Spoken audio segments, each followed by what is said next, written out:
I'm at a payphone trying to call home. All of my change I spent on you. Where have the times gone, baby? It's all wrong. Where are the plans we made for two? Yeah, I know it's hard to remember the people we used to be. It's even harder to picture that you're not here next to me. You say it's too late to make it, but is it too late to try? And in that time that you wasted, all of our bridges burned down. I've wasted my nights, you turned down the lights. Now I'm paralyzed still.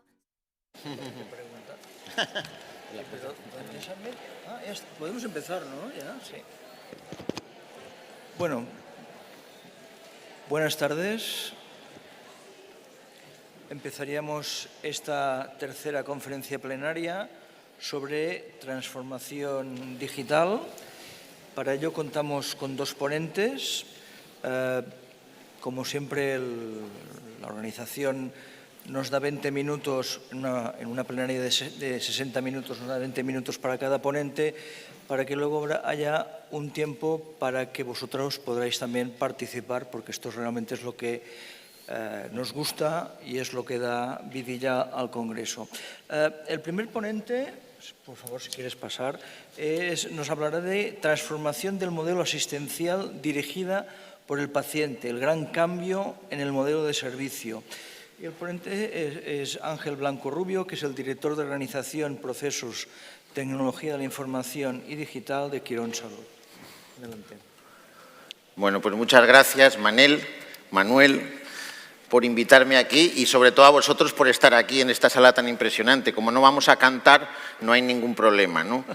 Supongo que con la acústica nos vale. A ver si consigo pasar la diapositiva. Dejadme que haga una reflexión previa en esto del protagonismo del paciente.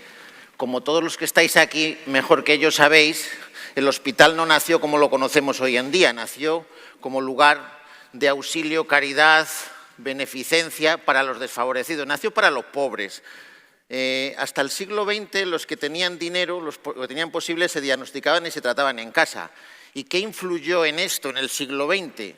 Pues una de las cosas que más influyeron fue los avances tecnológicos, sobre todo en el campo diagnóstico, que sacaron el diagnóstico y el tratamiento de casa y lo empezaron a llevar a grandes moles hospitalarias con independencia de la situación social de las personas.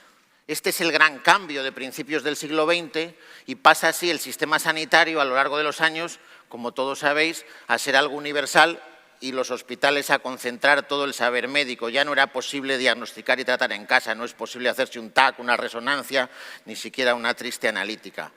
Pero hoy estamos en el siglo siguiente y hay otra revolución tecnológica que no es la de las modalidades, que es la de las tecnologías de la información, que acerca el hospital a casa, de donde lo había sacado la revolución anterior. Ya veis que todo es cíclico como la moda. Y con un nuevo rol en el hospital de seguimiento continuo del paciente, cuyo diagnóstico y tratamiento se hace sin romper con la vida cotidiana. Esta mañana habéis hablado de experiencia paciente, de humanización, de muchas cosas relacionadas con la época en la que vivimos, y lo de sin romper con la vida cotidiana es una característica importante de los sistemas sanitarios en la prestación de servicios hoy en día, con lo cual los hospitales pasan más a ser conceptos que edificios en este momento. Y es verdad que nosotros hemos apostado mucho, digo nosotros como colectivos sanitarios, por las grandes innovaciones en grandes maquinorros. Veis ahí el Da Vinci, que me gusta poner siempre, con el que llegamos a muy poquitos pacientes, y esto nos ha fascinado. De hecho, medimos los hospitales por las grandes tecnologías que tienen, en vez de por resultados en salud, como comentábamos ahora ahí en la puerta con Alberto Pardo, ¿no? La innovación en servicios no ha ido en nuestro sistema al mismo ritmo, hemos sido organizaciones monopolísticas y demás. ¿Y qué pasa en el mundo de los servicios frente al mundo de las grandes tecnologías?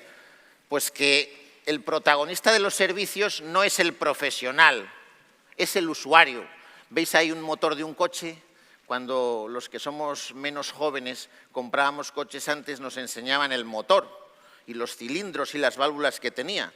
Hoy a los chavales poco les importa eso, apuestan mucho más por lo que hay a la derecha, el FreeNow, el MyTaxi, el Cabify o todas estas cosas que van llegando, que buscan un servicio. Me importa si llego de aquí a aquí, cuánto me cuesta, y poco tiene eso que ver con si el coche tiene muchos cilindros o pocos, o muchas válvulas o pocas.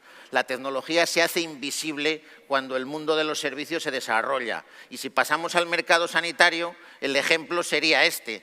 Esta es una de las primeras radiografías directas que se hacían en nuestros sistemas sanitarios, donde veis que claramente, he traído muchas fotos porque como es por la tarde, pues es más entretenido ver fotos que leer frases, ¿no? Como veis, el protagonista, si tuviéramos que decir quién es el protagonista, desde luego no es la mujer que está ahí, el que está en el centro de todo esto es la máquina. A la derecha viene una nueva tecnología que tenéis todos y tenemos todos en el bolsillo, que es la que nos hace olvidar lo que hay detrás y la que nos va o nos está permitiendo que el mundo de las tecnologías, de las grandes tecnologías, se convierta en mundo de grandes servicios. ¿Cuál es el cambio gordo? El cambio gordo es el protagonismo del paciente. Esto no ha sucedido nunca en la historia de la medicina, que el paciente empiece a asumir el protagonismo del servicio. Y esto es lo que nos está costando asumir, mantener y lo que nos está costando llevar a cabo, porque es más difícil trabajar en situación de igualdad que en situación de superioridad. Y el paciente viene de la calle con sus tecnologías y por primera vez está más avanzada la calle que nosotros. No podemos salir de los hospitales explicando los avances porque nos los encontramos en casa antes. Los que tengáis hijos lo sabréis. La innovación viene de la calle y lo que hagamos lo tenemos que hacer con tecnologías de uso común, porque la calle es igual para la medicina que para los restaurantes, que para los viajes, etcétera, etcétera. Los 5 asteriscos valen para los cocineros y valen para los médicos exactamente igual, porque marcan o muestran la percepción del que recibe el servicio. Es igual en todos los sectores y esto es un cambio social, no es un cambio tecnológico. Es un cambio social en el que estamos, el del protagonismo de los usuarios. Y el paciente activo, estamos hoy aquí en el País Vasco, que ha sido uno de los primeros sitios que empezaron a tratar con tecnologías online a los pacientes, con aquello del ebook en su día. Yo recuerdo el primer entorno compartido entre el médico y el paciente de haberlo visto aquí. O sea, yo creo que todos hemos aprendido de las experiencias de aquí en un momento dado, en aquel libro que se hizo de transformación, que no se llamaba transformación en su día. El paciente activo no es el que lee. Leer o dejar que otro lea es paternalismo. El paciente activo es el que escribe. Aquí tenéis un ejemplo, que es un ejemplo real, de una paciente que desde un hospital de Valladolid manda imágenes a un hospital, a la Fundación Jiménez Díaz en concreto, y que veis, lo reconoceréis, porque esto es lo que hace la gente que viene a nuestros hospitales hoy en día. Se coge un monitor que nos ha costado 30.000 euros la máquina que hay detrás y le hace una foto con el móvil, mal hecha, la mete en el WhatsApp y se la manda a un traumatólogo. Esto es real, esto es el mundo en el que vivimos. ¿Y qué nos preguntamos nosotros? Yo esta pregunta la hago, este no es un foro, no es un aula, me costaría mucho preguntar, ¿qué veis de raro en esto? En que le mande por WhatsApp unas diapositivas de unas fotos que ha hecho, de unas placas a un traumatólogo. A mí esta pregunta, que la he hecho varias veces, muchas veces me dicen, ¿y cómo tiene el móvil del traumatólogo, la paciente? Claro, no estamos acostumbrados a esto, porque nosotros no estamos acostumbrados a darles el teléfono a los pacientes, pero los jóvenes sí. ¿Y sabéis por qué los jóvenes le dan el teléfono a los pacientes, los traumatólogos jóvenes? Porque los pacientes jóvenes, esta chica es una chica de 19 años, que tendrá una 20, no llaman por teléfono, no importa que les des el número, porque no te llaman nunca. O sea, que los principios que eran ciertos hace años no lo son ahora, ¿no? ¿Qué 5 cosas dicen que quieren nuestros pacientes? Dicen que quieren inmediatez, transparencia, medicina continua, servicio frente a paternalismo y personalización. Lo otro lo dan por supuesto, que tenemos un sistema sanitario de calidad, lo leen y lo ven en el telediario todos los días, pero no basta con esto. Evidentemente, cuando lo que nos piden son estas 5 cosas o 6, me da igual, el cambio no va de tecnologías, va de un cambio radical en los procesos. Un cambio radical, entre comillas, radical.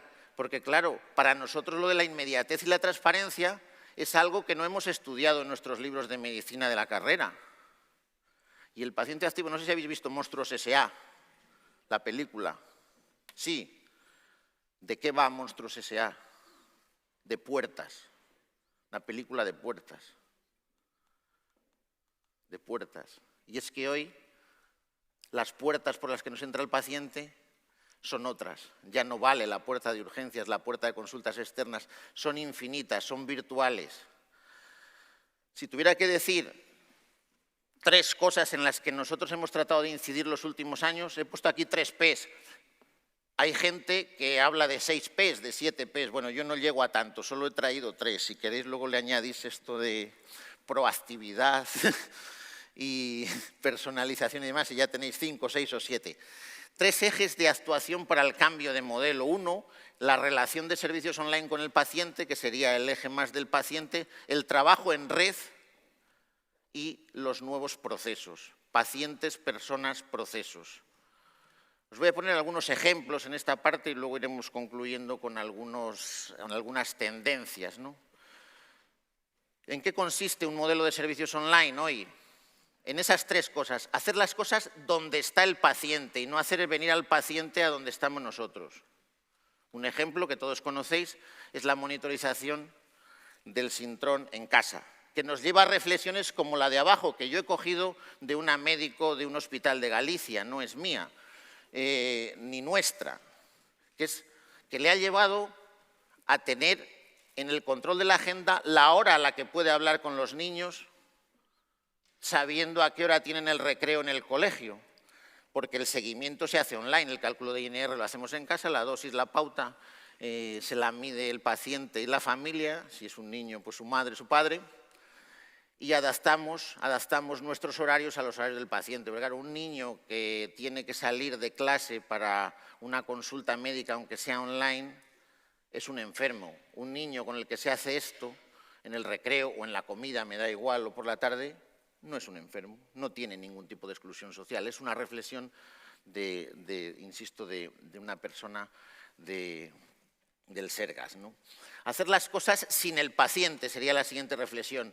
Y es que es que el siguiente paso de una prueba diagnóstica no es una consulta de revisión. El siguiente paso de una prueba diagnóstica, ¿cuál es? Es ver el resultado. Parece lógico. Pero ¿qué hacemos después de pedir una prueba diagnóstica? Citar una consulta de revisión. Y tratamos lo mismo a los pacientes patológicos que a los que no le pasa nada.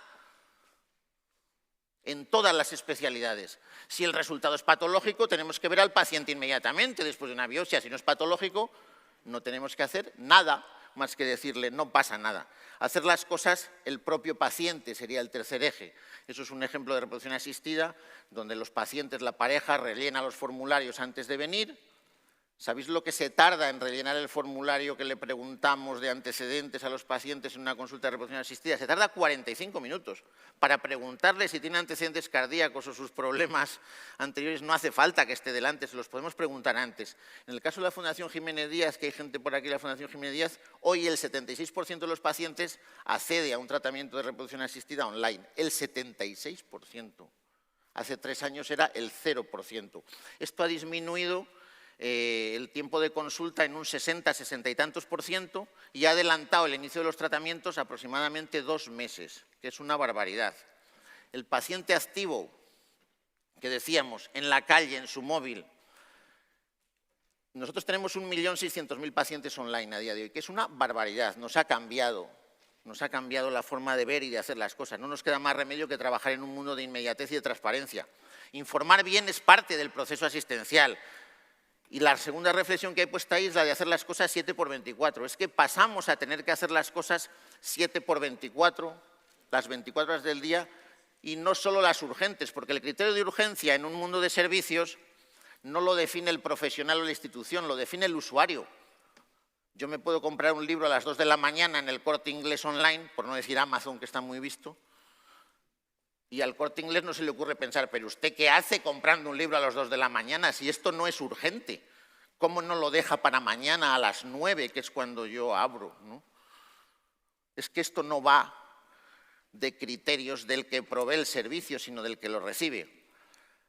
Casos como la enfermería gestora de casos o matrona assistant, gente que ya es responsable del proceso del paciente y que le atiende extremo a extremo, es lo que da respuesta, evidentemente no estando sin dormir, es el centro del hospital el que da el servicio, a esta demanda de dudas, de problemas, las 24 horas del día sin necesidad de que la única alternativa sea la puerta de urgencias.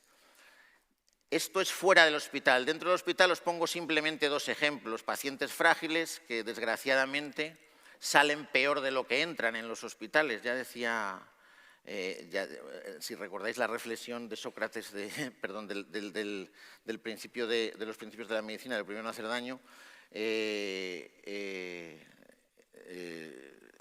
el caso de los pacientes frágiles nos entran con un Barthel basal y salen con un Barthel basal peor del que entraban. Bueno, parece que hay evidencias de que si andan 900 pasos y son activos y les das una pulsera, pues se ponen todos a competir en eso de andar por el hospital y salen con el mismo Barthel basal. Otra cosa que estamos haciendo es poner un iPad, un tablet en la cabecera de la cama para que el paciente tenga acceso a toda su información mientras esté hospitalizado e incluso programar el pase de visita. Si pasamos al punto 3, el de mejora de procesos, resulta que hoy la gran cantidad de datos que tenemos nos permite estandarizar y automatizar los procesos. Sería el gran cambio. Aquí hay un ejemplo, por ejemplo, yo qué sé, en una patología de columna resulta que si analizamos los datos, vemos que el 92% de los pacientes que llegan a los hospitales acaban con una resonancia magnética. Eso de primeras, sin contar las que se le pueden hacer después a lo largo del proceso. Bueno, pues sí, si le vamos a hacer una resonancia de todas formas, hagámosle la resonancia antes de la primera consulta. Y este es otro de los grandes cambios, hacer pruebas antes de la primera consulta y hacer las pruebas por protocolo. El 75% de los pacientes podrían hoy, en las especialidades en las que nosotros hemos empezado, tener por protocolo pruebas antes de la primera consulta. Simplemente hablando de analizar los antecedentes, leer automáticamente la historia clínica, la información de atención primaria y el análisis Big Data de lo que hay sobre la casuística de la patología de sospecha, ¿no? Con lo cual, lo podemos citar con el especialista adecuado, si ya tiene resultados válidos no se le hacen y en cualquier caso se le hacen las pruebas antes de la primera consulta. Esto que veis ahí, esto es una foto de un hospital de San Juan de Dios, que no es nuestro, es un cacharrito que tenéis ahí abajo, que permite en hospital de día hacer las analíticas a pie de sillón. El proceso industrial que teníamos montado en los laboratorios de los sótanos viene siendo superado hoy por el point of care. Hoy podemos hacer una analítica al lado del sillón. ¿Qué implica esto? Que si un paciente llega a las 8 de la mañana, a las 8:05 tenemos resultados, con lo cual a las 8:10 puede iniciarse un tratamiento. Si eso lo hacemos mandando un tubo, sea un tubo por tubo neumático, con un celador o lo que sea, a un sitio que está lejano, no nos podemos plantear hacer tratamientos antes de las 9:30. Y podemos suprimir las consultas de oncología. ¿Por qué? Porque si estamos en hospital de día y tenemos allí el resultado, si un oncólogo tiene que ver al paciente, le puede ver en hospital de día, en los casos en los que no sea la enfermería la única que pueda determinar la continuación del ciclo, ¿no? En el 90% de los casos no cambiamos el tratamiento sobre lo que teníamos previsto. Esto es bueno porque quiere decir que acertamos. Si siempre acertamos con el tratamiento, ¿para qué tenemos una consulta que valida el tratamiento?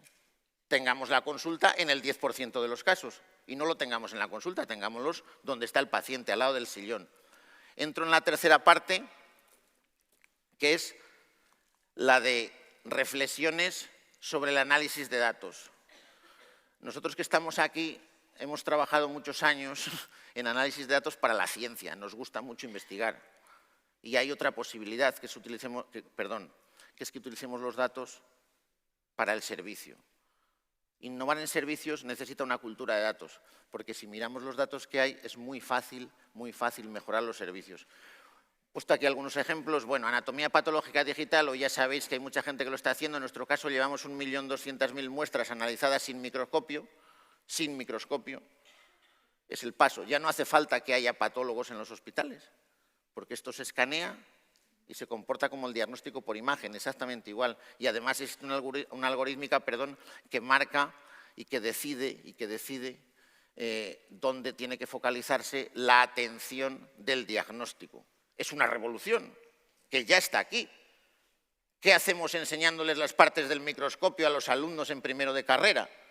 Bueno, aquí tenéis otro ejemplo que es la retinopatía diabética. Google. ¿Alguien no utiliza Google?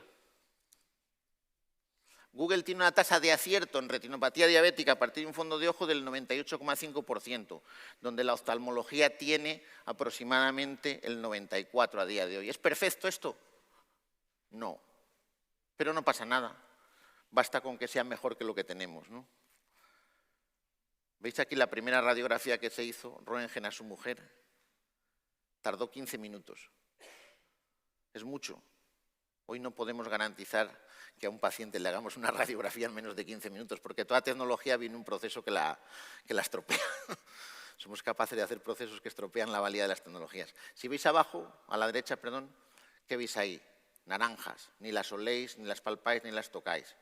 Pero sabéis que son naranjas, porque no se necesita toda la información para tomar decisiones en la vida.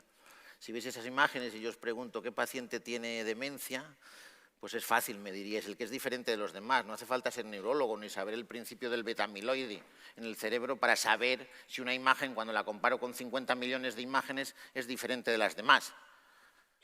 ¿No? No hace falta saberlo. Hace falta saberlo para haber desarrollado la resonancia magnética, pero no hace falta saberlo para diagnosticar en todos los casos, porque comparar con otros casos es igual de válido o mejor en la mayoría. Y hablando de datos, decía Goethe, que no sé si es correcta la traducción o no, porque la he hecho yo, por si lo buscáis en Google y no es exacta, que lo importante no es lo que sabemos, sino lo que hacemos con ello. O sea, manejamos muchos datos, pero tomamos pocas decisiones, mejoramos pocos procesos. Y hoy, ¿hacia dónde caminamos? Pensad que estamos aquí en un edificio maravilloso y que todo lo que hoy es posible, en algún momento fue imposible. Acabo con las tendencias y resumo. ¿Veis ahí lo que es la medicina en red, no? Una de las tendencias, medicina en tiempo real y en red. Os pongo aquí mi hospital favorito, que es impronunciable, un hospital de la India que en 2001 empezó a hacer cirugía cardíaca 24/7, cuando pensamos que esto de los procesos industriales no era humano. A veces no hay nada mejor que un proceso industrial. 15.000 intervenciones en pacientes de 25 países, 25 cateterismos, 24 cirugías abiertas al día. ¿Cuál es el mejor hospital en cirugía cardíaca infantil? Pues seguro que es este.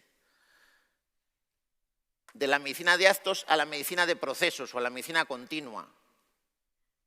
Era una de las reflexiones del mercado de los servicios. Ya tenemos que hacer las cosas las 24 horas del día, porque nosotros es lo que le pedimos al resto de la sociedad. Y personalizando la asistencia, sí que tenía una cuarta P.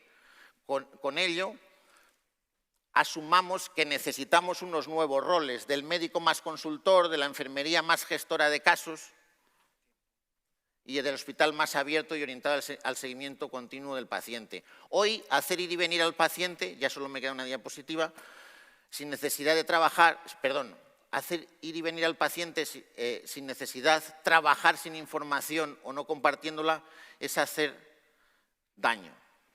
Cuando decía Hipócrates, que antes he dicho Sócrates, Hipócrates, primero no hacer daño, probablemente no pensara en esto, pero hacer daño hoy es hacer las cosas sin estos criterios. Y acabo diciendo, como decía el soriano Antonio Machado, que ¿cómo se hace esto? Pues no hay truco. Caminante no hay camino, se hace camino al andar. Golpe a golpe, decía, golpe a golpe, verso a verso. El que empieza hace cosas. El que no empieza siempre justifica el por qué no las ha hecho. Muchas gracias.